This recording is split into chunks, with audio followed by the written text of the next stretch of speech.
Hi guys, so I am actually sitting outside of the Lone Tree UC Health facility, and I'm about to go in and have my every 3-week immunotherapy, which is Herceptin and Perjeta, and I'm about to use my port, which is right here. You can probably see it. I don't know if you can see it fully, but it's right here.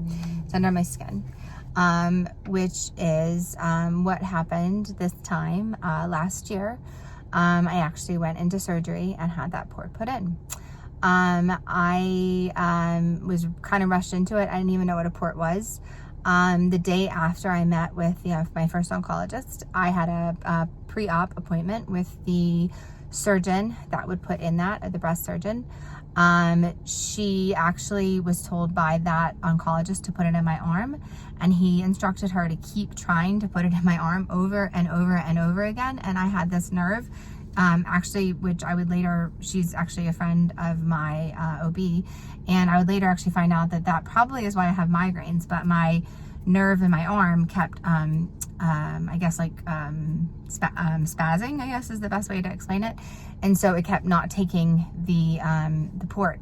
And so when I woke up, my arm was actually so bruised that I could barely move my arm for almost a month, actually. And so finally she put it in here. And there was actually no like pain or whatever there.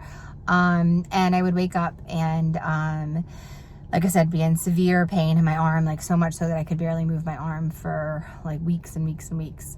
And then they wanted to rush me into chemo like the end of that week, which is really interesting only because reading about it now, you're really not supposed to do anything with the port for like almost a week or so afterwards.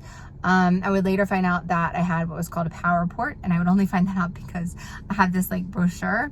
And they also gave me like on my keychain here, I'm gonna turn off my car, but they gave me this in this little thing for my keychain, right? Like this says PowerPort, right? It has like the number on it. And I'm in marketing, right? So I'm like, well, that's crazy branding that they gave me all this information, but they didn't tell me any information on like how to clean this PowerPort or anything like that, right? So I'm like calling the nurses and I'm like, how do I shower with the PowerPort? Like I knew I wasn't allowed to like shower for a little bit, but then I was like allowed to shower with it. And I was like, how do I clean with this thing? Like, how do I wash it like at first? Because at first, obviously there were stitches, and they were like, and I was like, I don't know, like, I'm like, it's funny that they gave me an entire book on like branding and blah, blah, blah.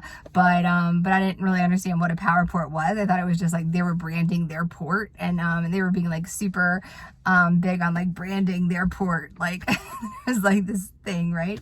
Well, the thing about a port is that a PowerPort specifically can actually, withstand a higher type of injection. So there's certain chemos that only a PowerPort specific type of port can take the injections for.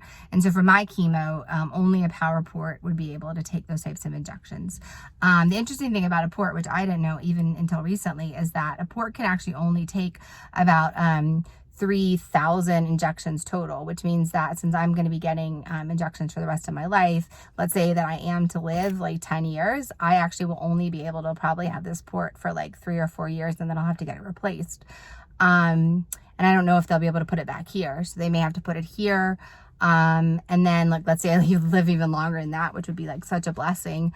I don't know where they would put it after that. So it's a kind of an interesting dilemma, I guess, if I were to live that long. God bless that.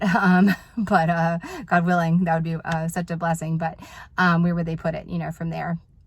So hopefully they'd come up with some other type of method, I guess, besides injections for the type of medicines that I'm taking. Anyways, but it's kind of an interesting dilemma. But anyways, as far as a PowerPort is concerned, it wasn't just fancy branding. It actually is important to know that I do have a PowerPort. And the reason that it's interesting for me to remember that I have a PowerPort and to have this is that because there are certain injections, like I said, that I have to take care of.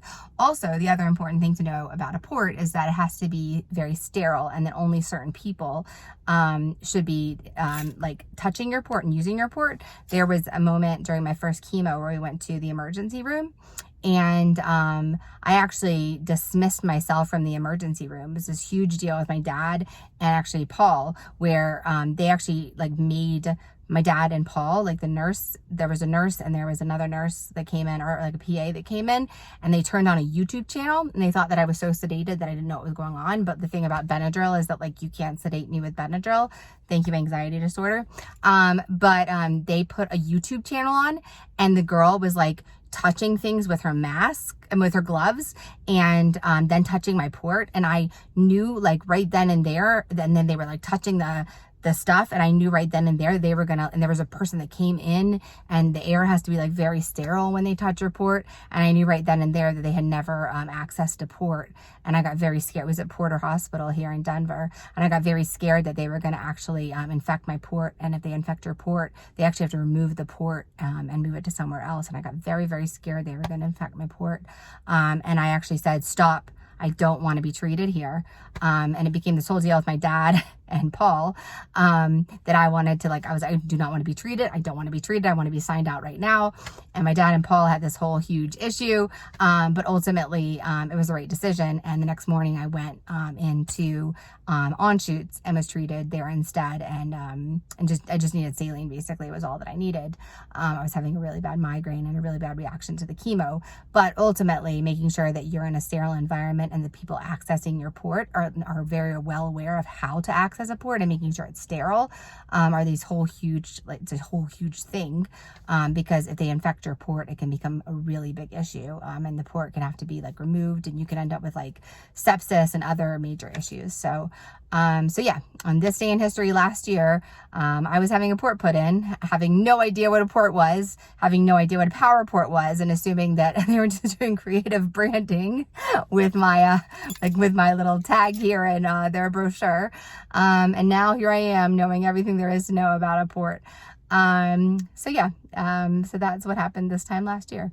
Yeah, that's that. So now I'm going to go in and get my immunotherapy for the gazillionth time in history, and the gazillionth time, hopefully, for the rest of my life, so I can stay alive for a very, very long time, because the medicine keeps me alive, and so does the port. Thanks for listening. Bye.